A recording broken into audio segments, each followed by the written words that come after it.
Welcome back to the jscall Morning Show. Today we're going to talk about the Die Hard series. All 5 movies. It'll be a longer video than normal in my longer review section. Parents' information is below. Honestly, if you need a parent's guide for any of the Die Hard movies, you're probably having a hard time being a parent. They're not suitable for kids. The fourth one, however, there is a PG-13 version out there, much akin to when RoboCop was like, hey, let's make 2 RoboCop movies, but the third one, let's make it for the whole family and put a PG-13 rating on that sucker. It was weird. It's weird that they did it, but also with the fourth one, there's a director's cut, which is like a hard R, so I don't know. That information is below. Die Hard series. If you love movies, I'm glad you're at the channel. Thanks for hanging out with us. The first movie is classic. The first movie is an amazing, awesome action film. This movie is so good. I've seen this movie so many times. I grew up watching this movie. It's why I love Bruce Willis movies in general. I think Bruce Willis, he's ingrained in my head as a kid that he's just an action movie star. If you've ever watched the TV show Moonlighting, you should watch at least the pilot episode, because I think he did Moonlighting first, and then he did the action movie Die Hard. And it's really funny because it's almost like he walked off the set and they handed him a gun and they're like, here's your gun, swear a little bit and you're going to be shooting bad guys now, but keep the same character from Moonlighting. He's got the same wit and humor, and he's cracking jokes just like he does in Die Hard, so it's fun. But the first movie, there's so much in it. It's the music in the movie, it's the plot of the movie, it's the theme of the movie, it's how the movie's cut up, how they introduce the characters. Every character in that movie, whether it's his wife, whether it's the guy that betrays him in the office, whether it's the villain, even some of the goons that the villain has, the limo driver, the cop outside, like they're all fun characters. They all have a little bit of a story to them. It's a great action movie. I wish there was a PG-13 version of that movie. It is not a Christmas movie. It takes place at Christmas time. There's a lot of Christmas themes in it, but it has nothing to do with Christmas. It just takes place at Christmas time. And that's the distinction for me. That blow up the comments below, but I can debate that either way, actually. But I have on the record saying it's not a Christmas movie. It's the closest thing to a Christmas movie that's not a Christmas movie. Anyway, so Die Hard 2, it's more of the same. It still feels like a Die Hard movie. The music is still there. The Die Hard logo comes on the screen. Dun, dun. You have the same, it has the same vibes, the same feel. It's not as great as the first one, but it's still a fun action movie. It's still fun to watch. I remember watching that a lot when I was a kid growing up. Still good, just not as good. And what you notice about these Die Hard movies, and no series can do this great, although Mission Impossible did a great job. As the movies went on, they got more and more intense, more and more action. And I think you could argue with Mission Impossible that they maybe got better as the series went on. Fast and the Furious, I believe the same thing. I believe as those movies kept going, they increased the stakes so much. And the things that they were doing, the action they were doing was so crazy that I think they got better as they went along, right? Die Hard, I don't feel like it dropped like this. I feel like it was like this. Like every movie, you know, it started at the peak. Every movie came out, you're like, okay. Third one had Sam Jackson in it.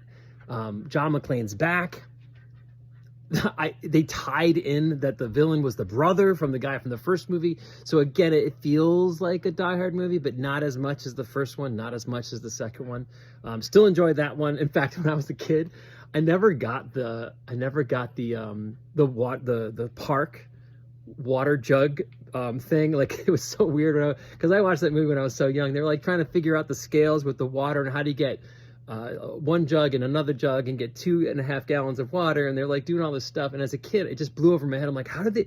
Because they figure it out in like the last 40 seconds, and then it just like, then they move on to the next task, like almost like the Amazing Race or something. We were like, what is going on? But and then they go into Die Hard 4. And Die Hard 4 is interesting because they bring in his daughter, so his estranged daughter who doesn't like him.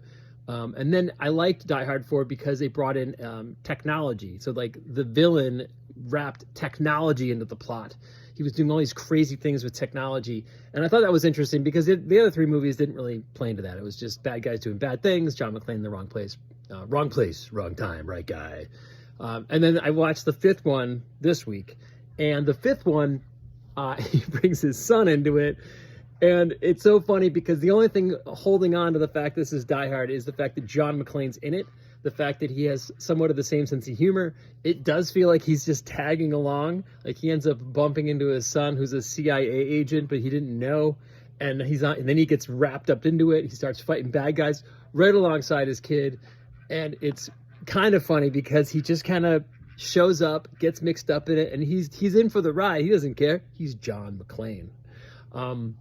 It was still fun to watch. There's some great action stuff in it. One of my favorite scenes in that movie, they're escaping from this high-rise hotel type place. Helicopter spins around with guns on it, shooting up the hotel wherever they were, this big ballroom. They're running through it, guns thrown on the ground, glass breaking everywhere. They jump out a window onto scaffolding, end up going down like the trash scaffolding chute while the helicopter's still shooting at. Crazy fun. They're like, that type of stuff is so much fun. Like the writers of this stuff sitting around going, you know, it'd be great. No, a lot of good stuff to see. Car chase that was crazy, over the top, fun. Like in 4, how he lunges a cop car at a helicopter. Fun.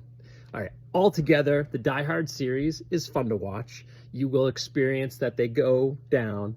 The best one is, of course, the first one in this series. Lots of fun. I love the fact that he was, speaking of Die Hard, I like the fact that he was able to do these movies. You know, I miss the fact that Bruce Willis is not in movies. I am trying to go through Bruce Willis. If you go on IMDb, you'll find out he made a ton of movies. I think he understood where his health was, and he made a ton of movies from 2020 to 2024. I think like 20 movies, maybe 22 movies. I'm slowly working through those. They are not Die Hard. They are not some of the best movies in his career, but they're still fun to watch because I guess Bruce Willis will always have a place in my heart from growing up watching a lot of his films.